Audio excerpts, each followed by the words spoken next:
Hello, my name is Mike Goldman. I like it better if I do this. Keep talking. Okay. Test 1, 2, 3, That's 4, better 1, 2, because it's 1, 2, just really more about me 1, 2, anyway. but I can't talk. What? We don't really. People aren't going to work. people aren't interested in what you have to say, Michael.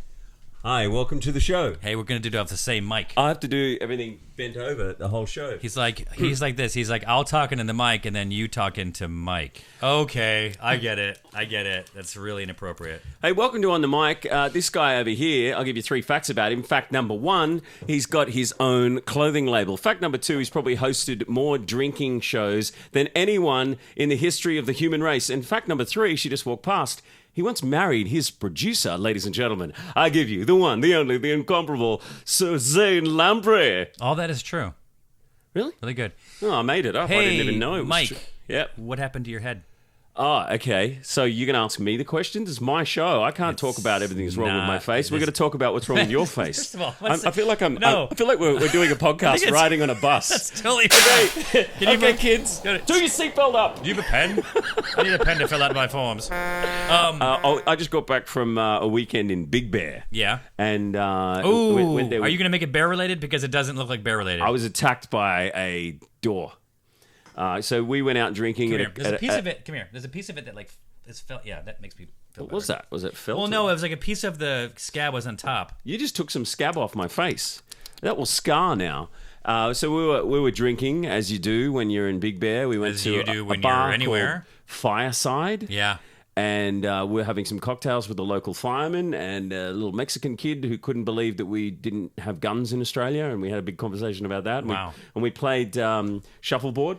So can I just? So I've never played before. Anyway, But hold on, you're setting it up. It sounds like there's guns and firemen and this little Mexican guy. It sounds amazing. Anyway, does it go like this from here? Yep. So Okay. anyway, And a bear. we'd met him for like 5 minutes, and I was freaked out about bears. And they said, "You can't walk this way. We have to show you which way to walk." So we followed them. We went to our log cabin, and I invited him in for a drink because I had a few Coronas, and they had some tequila in his backpack. We drank that, and I said, "Let's play some games," because you know when you rent an Airbnb, sometimes they've got games in the cupboard there, and I've reached in to grab some games.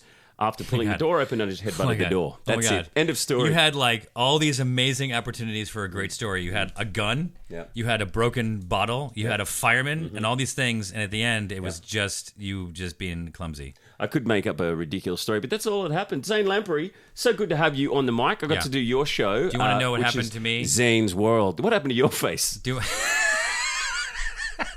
I was born. No, but what day was that for you? Saturday? Yeah. Okay, so my Saturday, I went to a party in Hollywood, and should we maybe just have the camera aimed at me? Do you need to be in the shot? I can edit it in. It's amazing the wonders of technology. This is shot in 4K, so I can show your face close up. I'm looking more to edit you out of it. Oh. To make it like if we put the camera right here and shot just me and didn't see you, wouldn't that be better? Luckily, I'm doing the editing here, so. So it'll be mostly me. There'll be half of your face right now, so maybe lean a bit closer to me. Like and my cheek, like my cheek. So on Saturday night, I was at a party in Hollywood. Yeah. Which, just like your story, sounds much better in the beginning. Like the story is going to be about like crazy stuff. A lot more celebrities. Yeah, a lot more celebrities. 0 celebrities at this place. We ended up going on the roof of this place and playing Jenga. It was a guy's birthday party who knows a lot of people in Hollywood. So, and I was like, oh, this would be fun. I'll go there. But it was a poker tournament at 7, and then, in air quotes, dance party, that's what it said, at 9. So I was like, I don't need to sit around. And we were shooting stuff anyway during the day. And Bodie, come here. Oh, my God. Bodie, come over here. It is the beast from Zane Lamprey's house. No, okay, that's fine. Hello. That's fine. But how are you going to not knock over his camera when you leave? He's a crutch sniffer. Edit point. Yes. So this is Bodie. Don't knock over the camera. Don't knock over the camera. It's going to... it's all right. Oh, shit. Really There's an earthquake in Los Angeles. Really What's going on? That's a Irish bloodhound or Irish wolfhound. Wolfhound. Yes. Bloodhound smaller. That's an Irish wolfhound, Mike. On the mic with Mike Goldman. And so your party in LA, Sorry. in Hollywood, what happened when you got And there? so, This guy that knows everyone? Yeah, so it was a poker from 7 until 9, but then we got there at like 9:30 and they were still playing poker. Oh, they go on so long. It was just like, and the guy whose birthday was like still at the table because he was doing well, so he couldn't even socialize. And so we just ended up, they had on the roof, they had giant Jenga. We played a few games that's of cool. giant That's Jenga, fun. had some drinks, and then we just left. And we were going to go to Musso and Frank's, which is a Hollywood institution. It's right next door. And what are you doing? I'm just massaging my leg. Does it look like I'm touching my penis? It sure did. I am. I wasn't worried for me. I was worried, but they were going to be like, "Why? Mike really loves this story that Zane's telling." He's like, "Wow, oh my god!" And then what happened? Get to the end. Get to the end. Don't you finish your story before I finish? Get it in the end. What? I'd rather just stay over here. Thanks. What? And so anyway, so then we went to Musso and Frank's. It was 11, and they apparently close at 11. This is one of those places where like Errol Flynn like rode his horse up to this bar like back when it started and whatever. Anyway, there's a new Errol Flynn movie coming out. How's that? Shot in Australia. About him. Yeah. But just all these like amazing stories about this place, and then they close at 11. So I can't imagine those amazing things happened all before 11. Amazing things. So were there any big celebrities there, or was Nobody. this Hollywood party something to write home about? No, it wasn't. So then we were like going to take an Uber, but so we're over the hill in Studio City. That was directly over the hill in Hollywood. Yeah. And so the Hollywood Bowl had just let out a big concert, and so cars were stopped, even worse than normal traffic in LA. So literally stopped. So if we got into an Uber, That's Lionel Richie. There was a concert? Yeah, I think that's yeah, what it could have been, sure. And so it was a Lionel Richie concert, and they were. So if we would have gotten in the car, we would have just been sitting there. So we said, let's take some birds. So we got on the bird They're scooters. fun. Not when you're drunk. Not a good idea when you're drunk. A great idea. It's a great idea when you're drunk. It always seemed like dangerous. a good idea. It was dangerous. So we were like, so you can ride the bird over the hill to where we live. It's 7 miles. But they don't want people doing that. So there's like a 2-block spot. Oh, it stops. Of a dead zone. That happened to me the other day in Venice. I was trying to ride the bird to my car. Yeah. And it's like 5 streets away, and it's gone. Oh, Yeah. Yeah. Ripped off. So same thing. So we stopped, and we heard in the bushes a cat crying. Oh. And so I saw it. No. Yeah. So it was a chain link. So Cahuenga, which is a busy street where Hollywood Bowl is, then a chain link fence, and then the embankment to the freeway, and then the 101 freeway with no fence. And then there was this little kitten sitting there like meowing. Oh. And so I had to jump over the fence. And then I made my buddy Josh, who was with me, jump over as well, just in case that it sprinted towards the freeway. I'm like, dude, if we had to jump on it, we jump on it. And so we jumped over it, couldn't find it, and anyway, had to pull apart all the like this bush to like find it, and it was just her, no other kittens around. So I put it in my shirt. And then called an Uber, brought it home, and then, you want to see it? So you have another cat. Okay, let me just tell you about his house here. He's got the massive Irish wolfhound, and he's got about 9 cats as well, with like robotic feeding systems all over the place, and they have even a cat egg. Oh my God! Oh, So look at usually, this you know, beautiful little thing. You saved this cat's life. Usually when they're in the woods. Oh, it looks so scared. Yeah, It's she's scared. okay. But she was just like, so scared. That poor thing. That's such a cute Even little though she cat. didn't have What interaction color with is that? Is that like a coffee, brindley coffee thing? It's called a tortie. A tortoise? What? Tortie. It's a Yeah, tortie. a tortoise, yeah. You love animals, don't you? You're a real animal ambassador. Thanks, buddy. Now, where did that all come from? Your parents? Yeah, for sure. You grew up around a lot of You know animals? what's crazy? My dad would come home every week. Sorry, I just washed my hands. I didn't pee on them. The cat did. My dad would come home every week with like once a week or once a. It seemed like every week, but it was probably once or twice a summer or something like that, with an animal that was like crossing the road that got injured, a turtle, a woodchuck. I don't know, baby deer, squirrel. Yeah, and so it's in me, but like to the point where it's interesting when that is in your blood. How those opportunities present themselves to like, because we foster cats here. So like last year we had like 38 come through the house, not at one time. So you just sell them off. Well, no. So it's really about making money, is what you're saying. No, we don't sell them. We let people Today's show adopt brought them. to you by Zane Lamprey. Zane's Cats. Pet Please Shop. buy my cats. $500. What do you want? What are you looking for? No, we take in the hard luck cases. That you'll see like pictures of my Instagram and my wife's Instagram. Yeah. And then so the organization we work with knows we take the ones that need socialization that maybe are abused or whatever. And so we'll take them in and we'll love them and just sort of get them into, a routine. And then another a person will come along and adopt them and take them away. So, at present we have only 8 in the house, but we have this great, what's it called? Rabbit? You can see it where you are. I can't see it. Yeah, they have this air conditioner here that it sucks all the cat piss smell and dog wee smell out of the air. So the humans don't notice it, but they can probably still smell it. I guess so, but we have the world's giant and smelliest dog and 8 cats, and you walk in here, you would never know that we have an animal. So you ever been attacked by an animal? Like we talked about bears before from my bear fight. Yeah, any snakes and spiders, because Americans always go, in Australia everything can kill you. But like you guys have bears in the jungle. You don't have freaking bears. We just got kangaroos. You have cougars that can, try and sleep with you if you go to a couple of bars down in Hollywood. I didn't get attacked, but I'll tell you a fun story. It's not too fun. It's about a cougar. I had a friend that was dating this girl, and there were 3 couples, and they were going to go out in Griffith Park, which is right here, the hill that I came over. So right near where the zoo is and the Griffith Observatory, all that kind of stuff. That's the hill that separates kind of Hollywood from here. And so, but it's really, it's crazy how it's surrounded by, like when you land in LA, it's city in every possible direction for as far as you can see. But there's this one little area, probably the size of Central Park, but not well shaped, in the hills. Yeah. That there's still mountain lions and coyotes and deer and stuff like that. Yeah, and people are just walking up and down there like there's nothing going on. They're bastards. Like what if a little kid walked off in the bushes? It'd be gone like that. Well, I don't know that there's that. And many. They let him run around rampant. I think he said night. Well, so this buddy who had this girlfriend, and they were going to break up, and I guess they had this hike planned a few weeks in advance, and the 3 couples were going to all go together. And so it's horrible. Sorry, it's not fun at all. It's horrible. And so they're like, he's like, I'm breaking up with whatever her name is, and the other friends are like, no, don't. Can we just do this thing and you can break up with her afterwards? Because all the girls are friends, the guys are friends. Just one last one. And he's like, okay, fine. So they go hiking up, and the girl is on her period. Oh, okay. And then there was a hungry mountain lion. You could smell blood and thought she was dying. Yeah. And attacked her. Attacked her and scratched her face. Oh, my God. So she went to the hospital. She was fine, but she needed to recover for a while.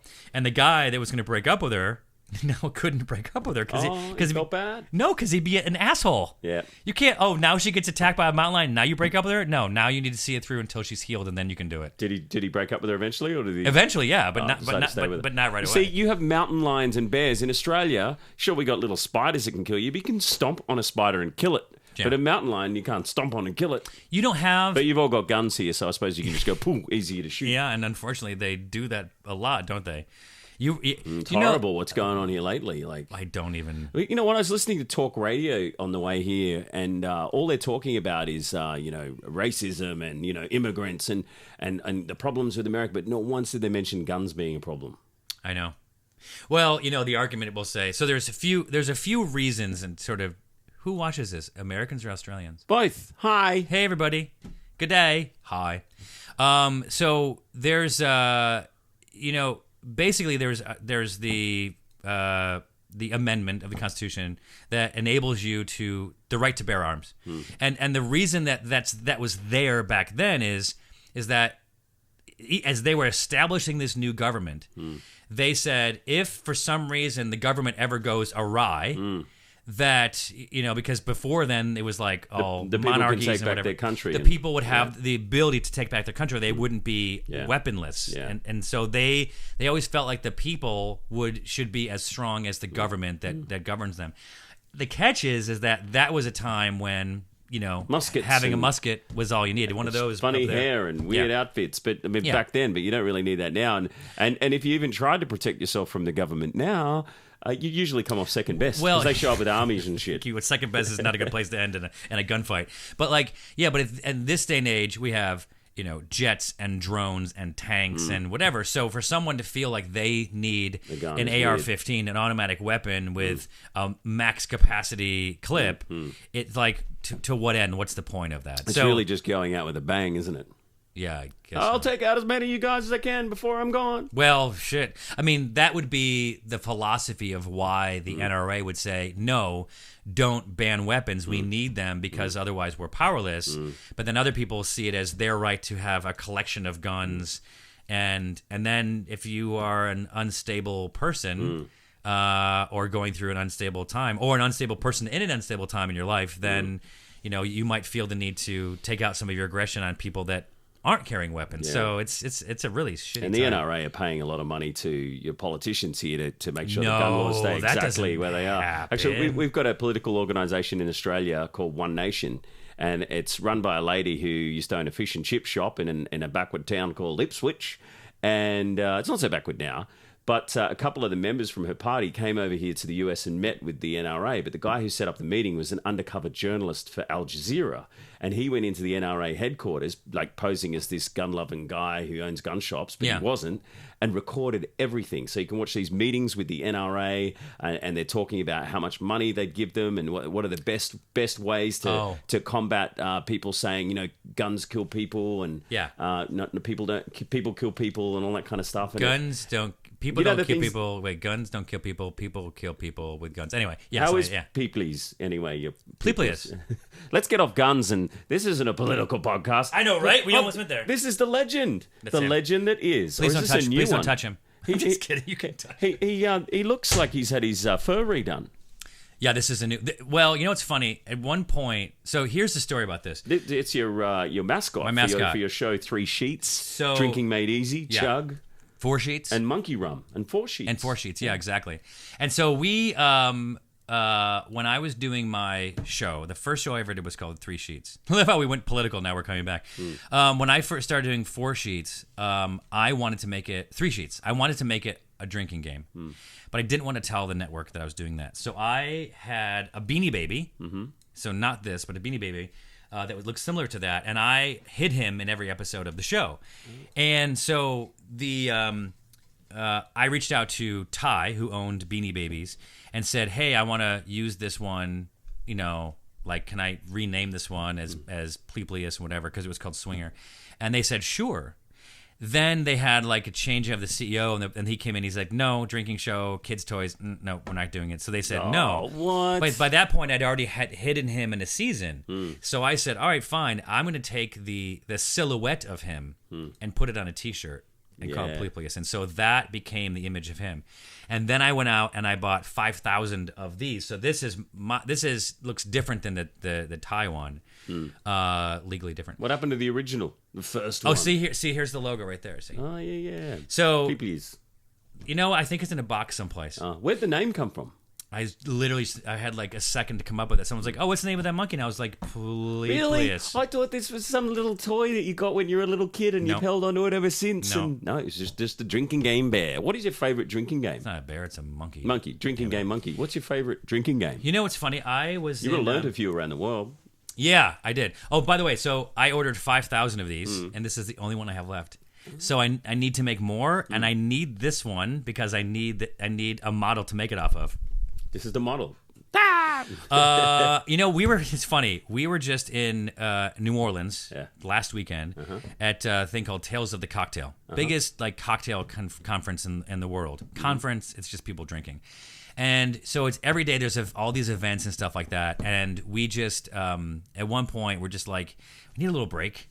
And so the French Quarter is on like a bend in the Mississippi. It goes up like this and it kind of comes down like this. So like this little bulb, this little penis right here is kind of like where the French Quarter is. But you can just get on a ferry and be in like across the Mississippi and be in I forget the name of it. It'll come to me. But a different area of New Orleans, but not the French Quarter.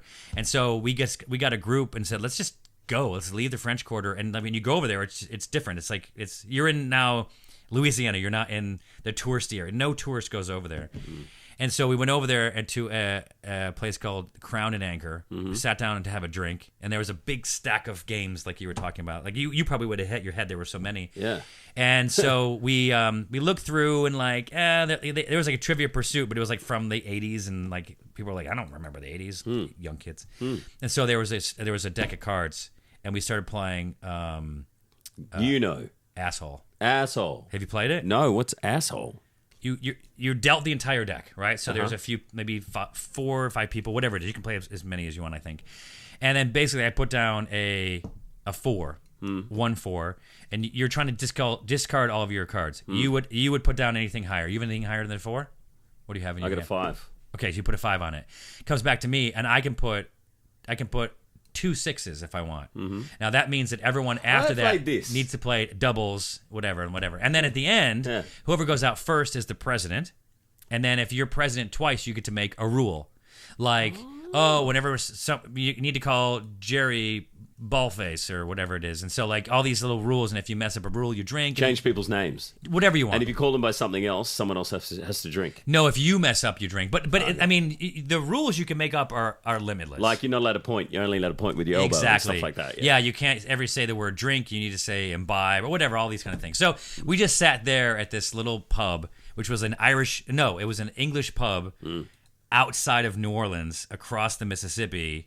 That, by the way, it was like a 3-minute boat ride, and half of it was spent docking in the muddy Mississippi. But it was just fun. And like, I don't play a lot of drinking games, but that's one that just like works. It's just in fun. Some countries, I guess, go to, they say, "Oh, you're doing a drinking show. Oh, we've got this great drinking game," and you kind of have to do it. And so a lot of times that when we go, okay, so thinking about what the show is about, so traveling around the world and drinking, when you realize that, like, it can't really be about the drinks, because I'm holding a beer and my beer is a lager and it's yellow, and yours is an ale and it's yellow, and yours is an IPA and it's yellow, and it's just like, It's about the culture and, breaking down those walls when you have a few drinks and having a laugh at the bar. That's exactly right. Yeah. So people sometimes think it's about the beverage, the drink that you're having. It's not even really the place that you're at. It's the conversation that ensues. I got it as a travel show where you get to know the locals and what they're about. Right. Because there's no better way to discover a new country than getting to know the locals. Right, exactly. And that's why Airbnb is great, because you can go and stay with people and they'll show you where to go and talk to you about the best things and the history of the town and all that kind of stuff. Where's the strangest place you've ever woken up?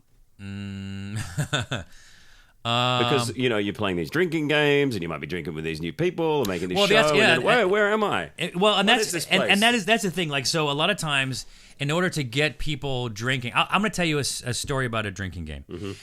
So we went to France. Champagne, France, just outside of Paris, where champagne comes from. And so it was the third episode I'd ever shot. At this point in life, I probably shot 150, maybe 200. I don't remember. And I don't remember. I've been drinking the whole time. And so it's always organized that we're drinking with someone. We know where we're going and like whatever. And so, we have to just like, you can't just show up with cameras and then find somebody, whatever. So the place is called Café du Palais. It was like a champagne bar in Reims. Reims is pronounced Reims, outside of Champagne or in the Champagne region. And so we get there, and the person they were interviewing is a woman who's 8 months pregnant. And I was like, "Oh, I don't think we can interview because we're drinking." And she's like, "Oh, in France we don't care. It's not a big deal. You have a glass of wine." I'm like, "Oh, that makes sense, but I don't think for us, whatever."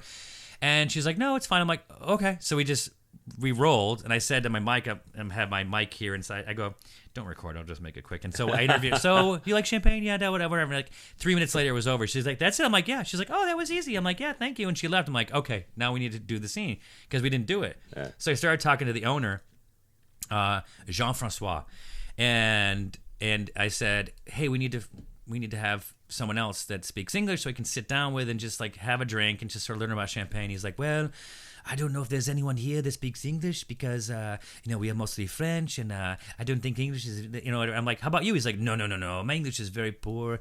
I don't think I could hold it." Like, you're literally arguing in English about why you can't speak English. You should probably do a worse job.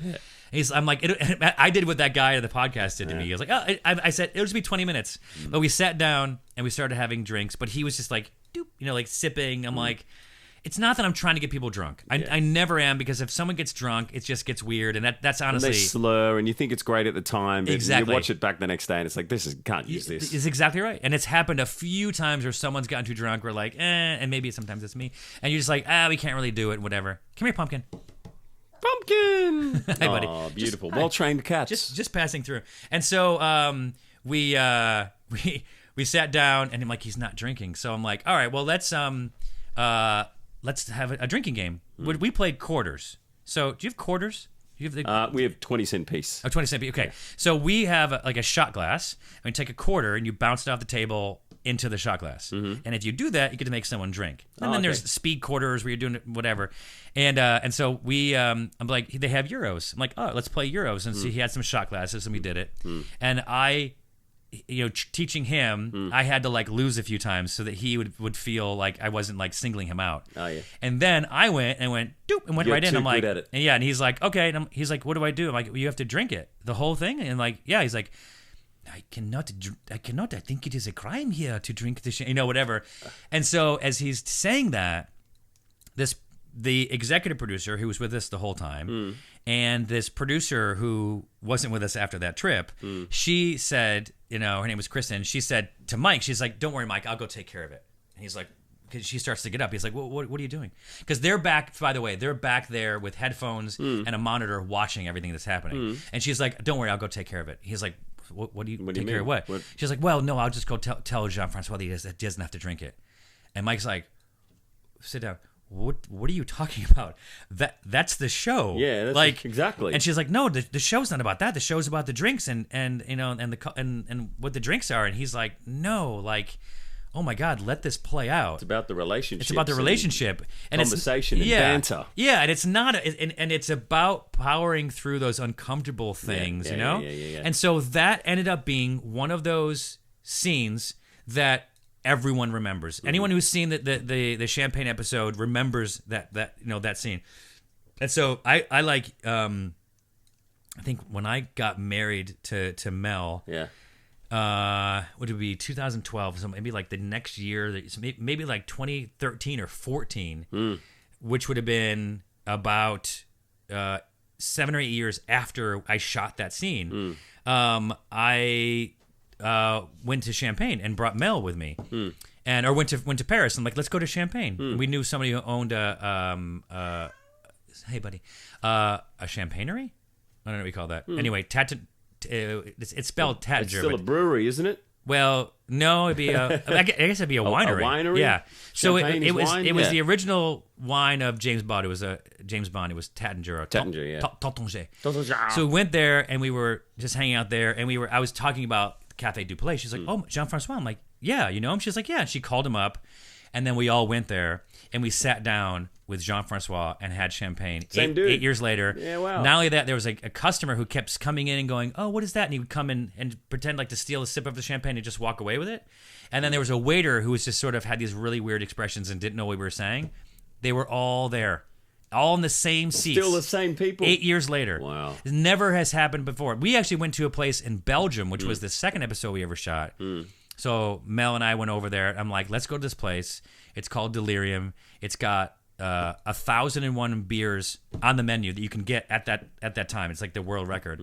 Went in there. I'm like, hey, we shot here with whatever. I forgot the guy's name. I looked it up before I went in there. They're like, no, he doesn't work here.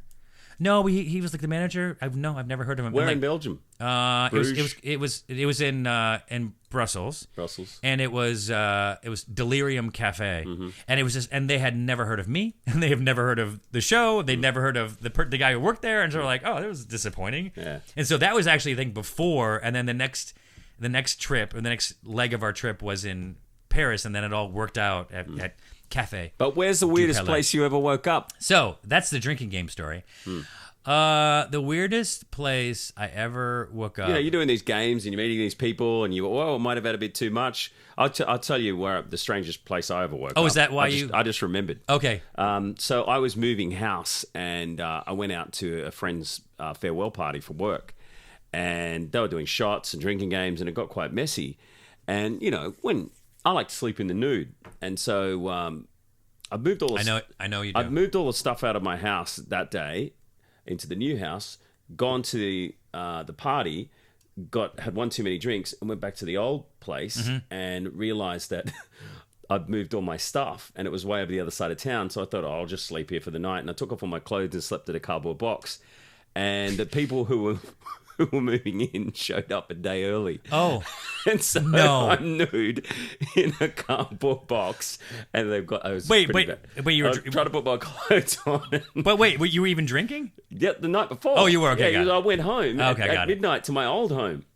Oh, God. And the new people have come early. Yeah. And they're like, oh, sorry. Yeah, I'm just picking up some stuff.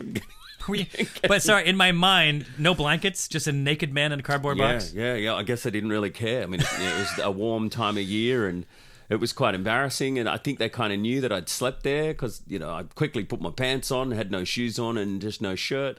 Come in. Oh, it's just hot in here. I just took my shirt off. Just finished moving.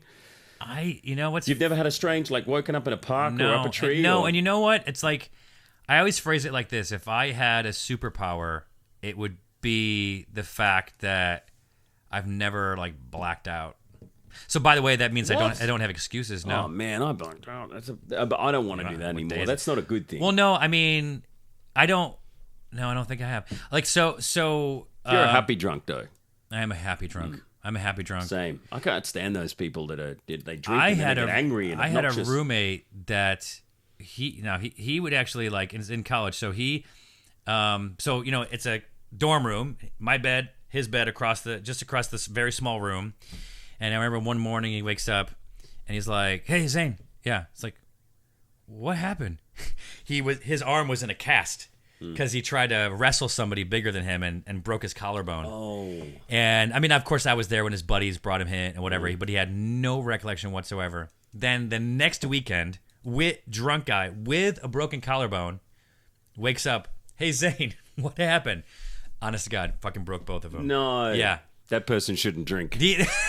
Clearly. That's a good point. And, the guy who's in my shows, Steve McKenna, he's more has more of those stories than I do.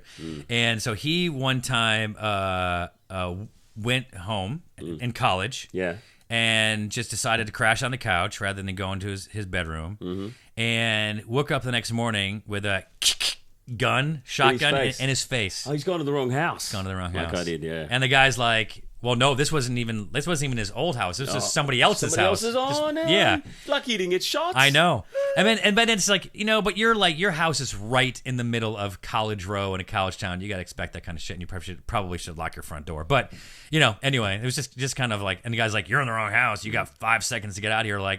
Or, "Hey, you're in the wrong house. I don't know you, so I'm going to hold the gun on you, but I don't have to be a dick about it." You've traveled to so many countries. Has there ever been any hairy situations like that where local law enforcement have pulled their guns on you, or the army, or a border crossing and weird stuff's happened? Not. Okay. So the cop one once, where we were in Mexico and Tequila, and we thought it'd be funny it's cool. But we thought it'd be funny if, which by the way, the nearest sort of city is Guadalajara, and that is sort of a gang, a cartel. So stay away from city. there. You can't really help because that's what you fly into. Just sort of know. I mean, I never felt like in any danger, but when we went to Tequila, we thought it'd be funny if, we told our fixer, who's our location scout and translator, all this kind of stuff, if he would, "Hey, maybe you can have these cops pretend to arrest me." And sure, yeah, they pretended to arrest me, put me in handcuffs, brought me to the jail, put me in a cell. I mean, at this point, by the way, the camera couldn't get past the main thing, but here I am in a cell, there's no cameras. There's no cameras. This isn't for the show anymore. What was wrong? And then work visa. They come back 5 minutes later laughing, but I was like, "That's pretty funny." Tequila's a cool place. I don't like this. Worth going to? Sure. If it's it's a smaller town. It's if you love tequila, it's worth if going. You love tequila for sure, or or Mexican food or Mexican lagers, whatever. But the soil there is so good because it's basically by this volcano. So the tequila region is an appellation like Champagne. You can only make tequila in Tequila. Excuse me. And then I go like this. But then I should have a drink, but I don't have one. Anyway, that's part of the show. Burping your way around the world. Zane Lamprey. And so the soil is so good there for the blue agave plant that and if you're in the tequila region and you're not growing tequila, because remember, if you grow it outside, it's not. Mezcal has a region too. It'd just be like a spirit made from agave spirit, which no one would waste the time to do. So every farmable piece of land in this region, just like in Champagne, is growing tequila. Growing the agave. So it's kind of pretty in that regard. Is that your favorite episode? Is that the most fun? No, was not the most fun. What was your favorite? Because you've done so many different drinking shows now, traveling the world. We had a guy in that episode in Tequila. Yeah. That he was like, this is what happens when you walk into a place and you're like, whatever, and people are already drinking when you get there, right? So if we get there ahead of time and people show up, then they're sober and they register and then they respect what we're doing. But when we go in and people were already drinking, they're like, oh, what's going on? They get like, little beer muscles and whatever. Not any real trouble. But like this guy's like, oh, so you think you can outdrink me? And I'm like, no. The show is absolutely not about who can outdrink. That doesn't make any sense. No, that's not what the show's about. He's like, I bet I can. I'm like, okay. He's okay, like, you win. Congratulations. You win. He's like, yeah. I'll buy you a drink. And he comes back with a pint glass. Yeah. Okay, that you would normally have Guinness in or a pint of whatever. Yeah. Filled with tequila. Oh, man, that's ridiculous. And he chugged it. And we're like, okay. And of course, we filmed it. And then, like, they were at the table next to us, and like, you should go check on your buddy. Oh, he's fine. I went in to go to the bathroom, and the guy just said, thrown up all of it. Of course you would. Tequila is so strong. And you had a show called Chugg, so I guess it's easy for people to think, oh, this show's all about sculling beer. And we had our Prime Minister of Australia once held the world record for drinking a beer the fastest out of a yard glass. Is that really? Bob Hawke. And he only recently just died a couple of months ago. And that's amazing. He's our Prime Minister. Had a world record for chugging a beer the fastest. And I'm sure that's no like... And he has his own beer now in Australia named after him called Hawke's Ale.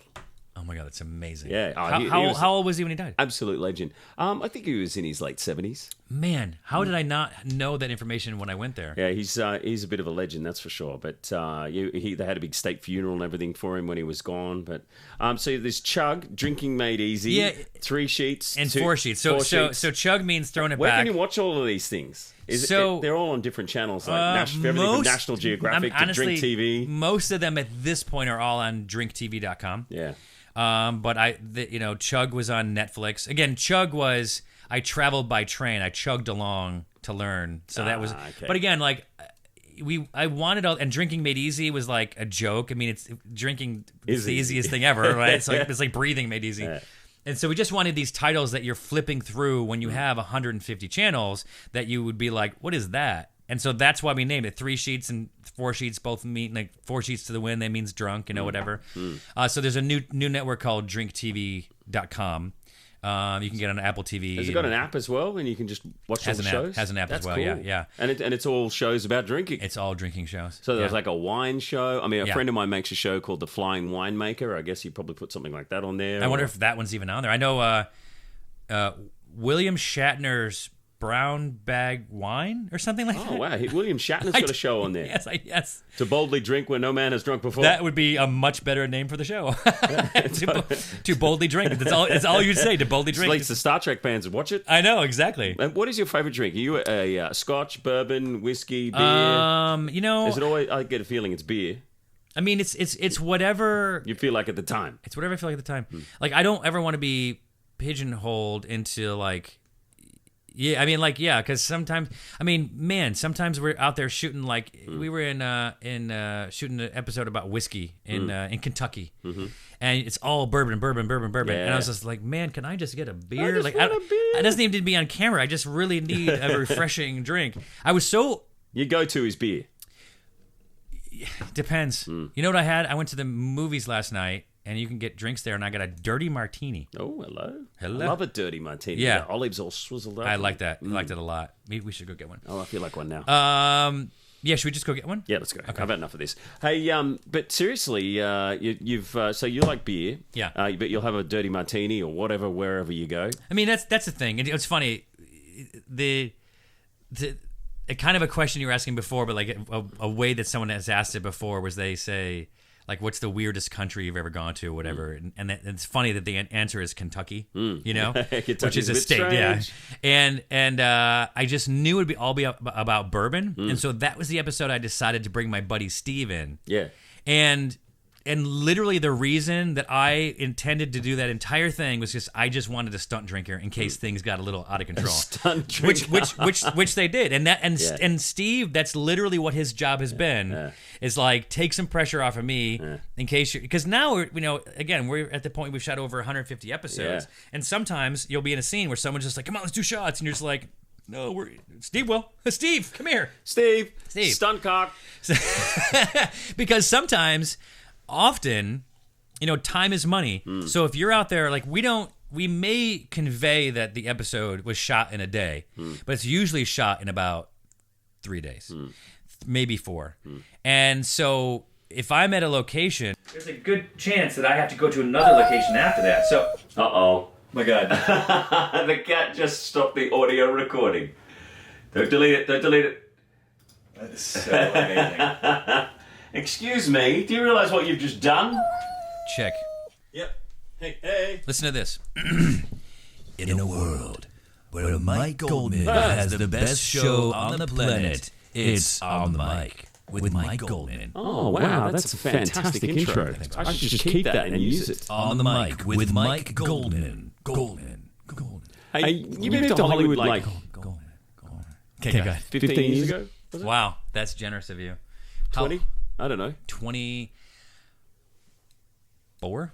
24 years ago. Yeah. And so you came in here bright-eyed and bushy-tailed, all ready crazy? to take on Hollywood. And 24 years. You wanted to be a star. Yeah. You wanted to be a host, I believe? No, no. An actor? No, I moved out here. A removalist? Who was that? Someone who moves house. Oh, yeah, for sure. God, if I could find the work. I moved out here to be an actor. And maybe like a comedian, but being a comedian was so scary. And then I discovered that there was this job called a host, and all you had to do was just show up and talk about things. You didn't really need to memorize, or you need to read off a teleprompter, and it was like, what? And I remember the first time I went in, it wasn't even, I went to an audition, and I put on my resume, like you would have like the stuff you did, which was all made up, right? Degree in theater, not true. I got like a minor in theater. And like all these things, like plays, Shakespeare plays, never did one. And then all these like, please don't step on the keyboard again. and then they don't need to see your butthole. I think they'll be fine without it. I think can you just blur that out? Yeah, sure. Okay. And so, all this bullshit, and then in special skills, I said like can ride a unicycle, sings opera with his belly button, whatever. And so I get up there, and they're like, "Oh, tell us about yourself," and I tell say whatever I was gonna say, and then they're just like, "So this belly button opera, let's see that." And I'm just like, "Oh, that's not really." And so I go, and so anyway, and I got the part. And it was like, what was that? It was like for an MTV show. Oh, cool. A new group of. That was your first job in LA. And we went to shoot all the promo stuff and all that kind of stuff, and it never happened. Oh, and don't you hate that? That was welcome to LA. Did you call mom and tell her that you had a show? Man, I leased a car and I got a better place to rent. Yep. I was going to be hosting Lifestyles of the Rich and Famous. Yep.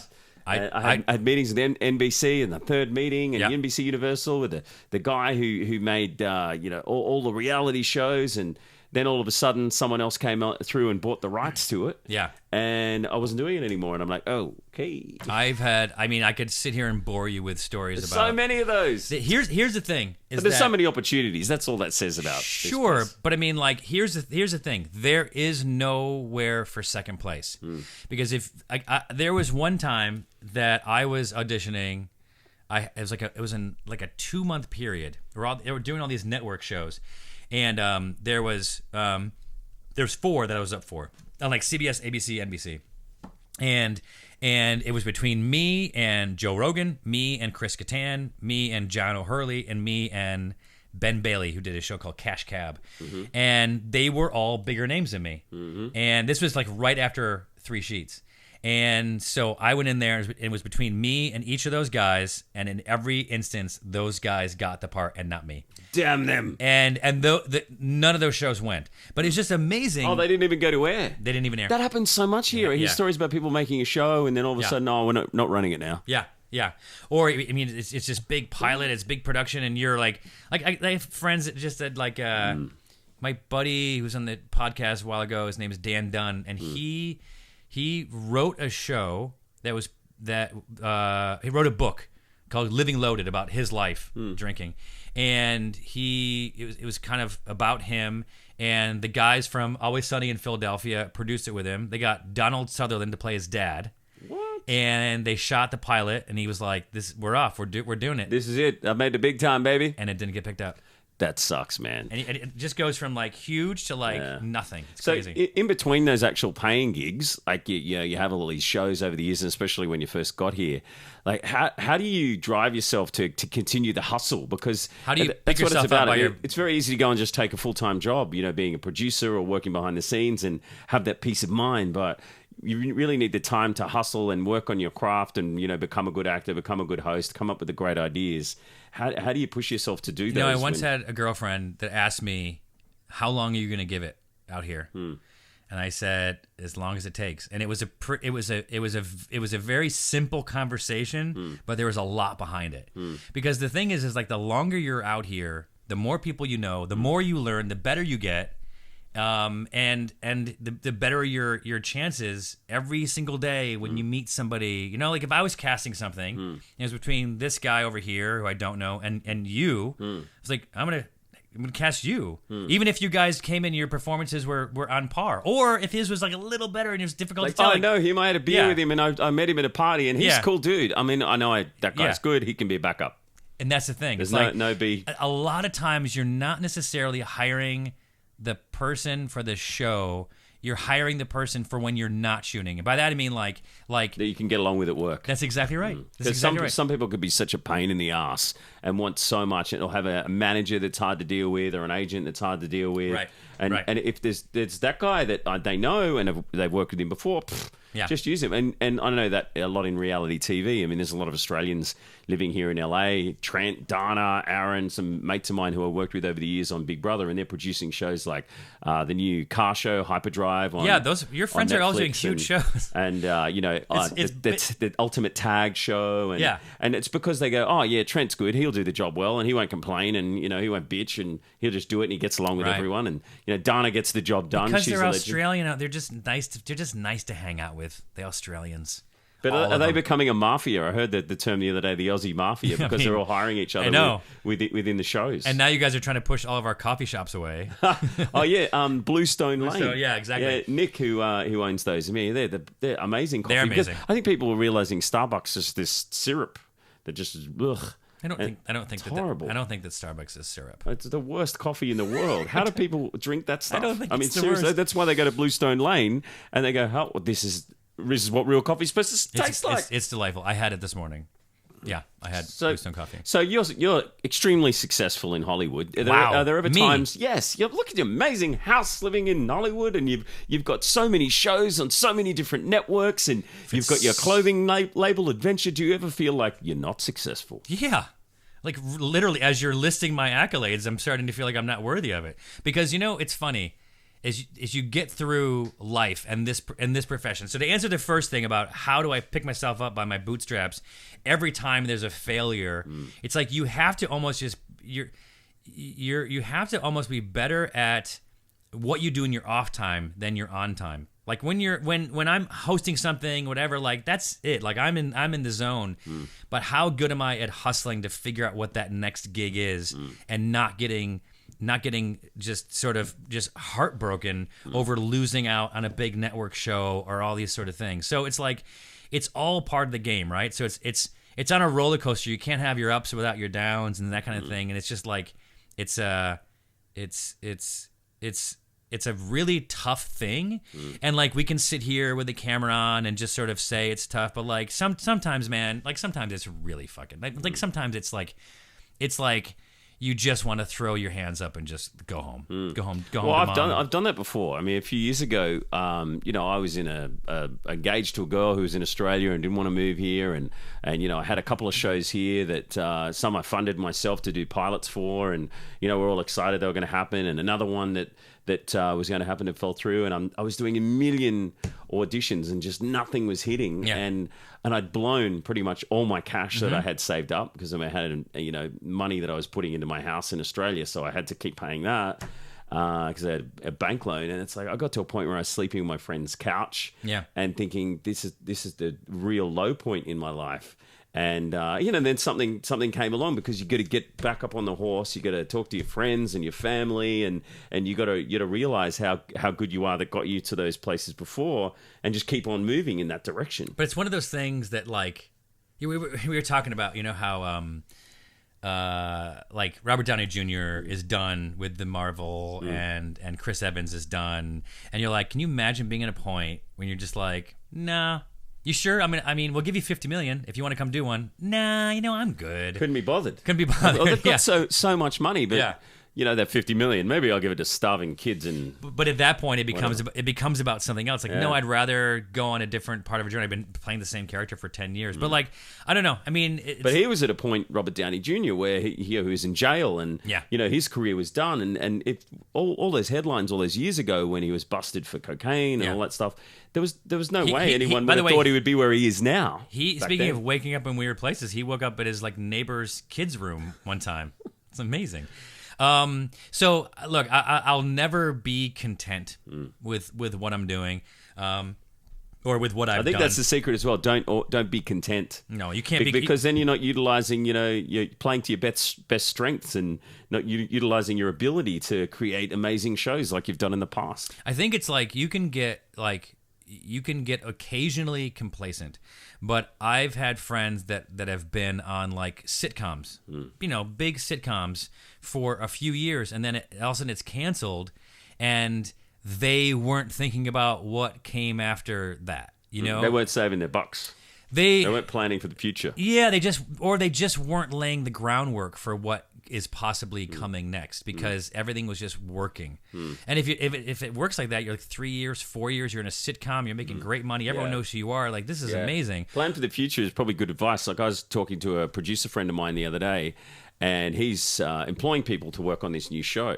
And a guy came in who'd been, 2IC on a big show like MasterChef or something like that for years. And he's begging for a job. And he's like, you should be worth $100 million with your own production company by now. What happened? And he actually said that to him. Yeah. And so what people are doing who do get to that point where they're actually, producing the big shows, they're doing deals with the companies that they're working for to get money to start their own production company and make it with that production company they're working for before. That way they're building their own business.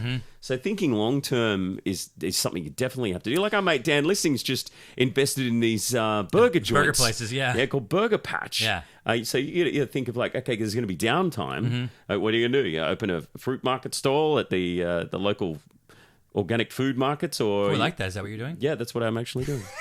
I'm knitting though. I mean, it's a good segue into adventure. Yeah, tell us about Adventure, this incredible clothing label that you created. So when I was doing 3 Sheets, was the first show I ever did, I just went out and bought some shirts, and there was a shirt I remember. It just had like a sunset on it or something, and someone on social media said, "Hey, where'd you get that shirt?" And I was like, "Oh, well, I got it wherever I got it." And I was like, "Oh, wait a second, I'm wearing a billboard." And I had always grown up. In college. I got my degree in graphic design. Actually, that's not true. I got my actual college degree in oil painting. No, I swear to God. Yes, that's the weirdest thing. In the arts. Yeah, but my hobby and what I sort of parlayed that into was graphic design. And so I've worked as a graphic designer and all that kind of shit in other lifetimes. And now you're in fashion. Now I'm in fashion. But so one of the things I was like, I'm wearing these T-shirts for other people, and so I called the network and said, hey, I want to wear my own shirts. Is that fine? And put like you had to ask permission for that. Yeah, it's all in the contract. You can't be. And they said, here's a funny story. So they said, sure. We sell DVDs, so we'll actually just sell them for you, and we'll just do a thing. So I'm like, all right, well, let's just do this one. I'll tell you what. So here's the designs. I designed them. I had all the prototypes made. Like, you guys can get them made, and then I'll just get 25% of the.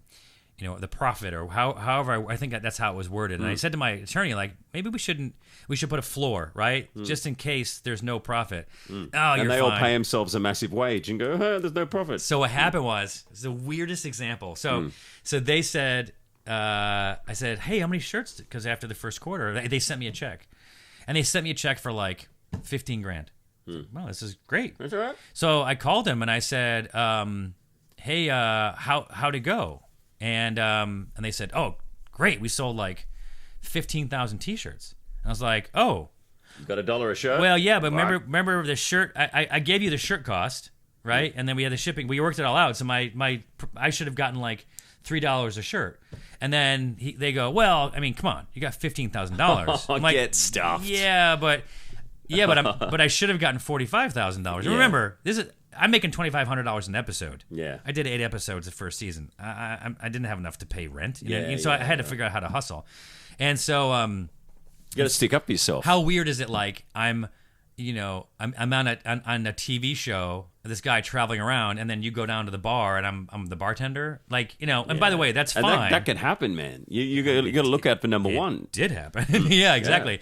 And so I was like, and they said, I go, well, what happened? We had broken it down that basically we had said, because we broke down all the costs, that I was going to be getting $3 a shirt. And he's like, well, we didn't expect to sell this many shirts. So we actually had to go out and hire another person or 2 people, and we had to pay them. So there was actually no money left over at all. There actually was no profit. I'm So they give money to a couple of their friends, their auntie or their I'm just sister. like, or if there's no profit in a $25 T-shirt, Yeah. you did it wrong. But anyway, so lesson learned, and then I basically from that point started your own. I started my own, and Is that hard? It must be a lot to learn. Well, starting your own clothing label, started out- because you're making these jackets. It's not like just T-shirts. Yeah. What if I have? Do I have one? They're incredible. They got like a million here. pockets for your passport and your ex-girlfriend. And yeah, what? So it started off T-shirts and then sweatshirts, and I was like, can I make a sweatshirt that has a bottle opener zipper? And then it was like,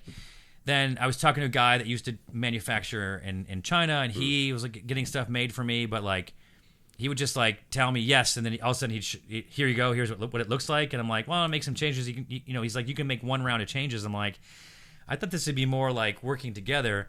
And so after that experience, I just went over to China by myself and did the deal. and just learned and made mistakes and got better. And now I have a great staff and great people that work for me, and the products are amazing. I mean, that right there, that story is going back 12 or 13 So now you years. built this incredible brand, and it's going into backpacks as well and jackets. So we have So this is our backpacks. So we have backpacks. Oh, cool! We get a little display of all the latest range of adventure gear. That looks cool. Just look at that. Tell me about this one. You would like that. Welcome to the home shopping channel version of On the Mic. Today, Zane Lamprey talks to us about adventure. Oh, drugs. Adventure. He's amazing. There's nothing in it. He believed me. Okay. Hey, that's got a good solid backing. You can put your laptop in there. Let me show you. Cool. So here's what's amazing about this backpack is so you're basically, you just flew here, right? And then you want to throw stuff in your hotel room. Yeah. And you don't want to take all this whole bag around with you. So you would Oh, that makes sense. Yeah. And you can wear the little bag as a backpack. yeah, so you basically pop off the small bag. Yeah, that makes so much sense. That's cool. And what's this worth? How much do these cost? I think they retail for Let me guess. yeah. $200. Yeah. No. $199. Oh, really? Are you serious? I guessed it. Yeah. No, you were off by $1. So there you go. Oh. And then Hang on a minute. How do you wear that? yeah, so you got to pop these out of here. Oh, okay. Oh, hello. Oh, this is very clever. Did you design this? Yeah. Oh, man, that's cool. Designing, like, we've been doing these for a long time, but designing this particular bag was about a year and a half. That's cool. And tell me about the grooves that are in the back here. 'Cause Yeah. Normally it's just padding, but you've got this really thin stuff. And Yeah, then so you know the what it is? So groove it's there. basically every time, and there's a place for your laptop, and so every time you take a step, the bag bounces on your back. And so we put these grooves in, so every time you take a step, the air like leaves and new air so you comes don't have in. a sweaty back. So new air comes in and it comes out. So reduces. They're like lungs. They look like lungs. So reducing the amount of heat on your back. Did you design this? Yeah. You're genius. I love this. So what does this thing do here? What can you put in? That's in that for your hand. Okay, so Yeah. you can carry it with it's an arm bag. No, that's for. I love arm bags. bags. No, that's how you're supposed to carry that. That's for like carrying if you have a sweaty shirt and you want to put it inside your bag. Wet you stuff. Put it, exactly. Makes sense. And then it has these neoprene side pockets for beverages, and then this. I don't think you're ready for this. Well, I'm not ready. I don't think you're ready for but this. do it. This is a cooler that holds a 6-pack. That holds a 6-pack. Yeah. Oh, it's quite big. And it expands into the bag, so if you're using that space, it makes the size of the main compartment smaller. Otherwise, if you're not using it, you can use the entire size of the main compartment. So you got to go to China and sort all this stuff out with the grooves on the back here? Nam.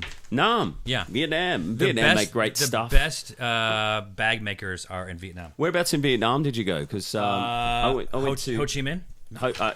Saigon? Oh, okay. I was in Ho Chi Minh, and then I went to oh yeah, the on the beach. What's the beach area called? Hanoi. No, down low, down south. Beautiful old historic town.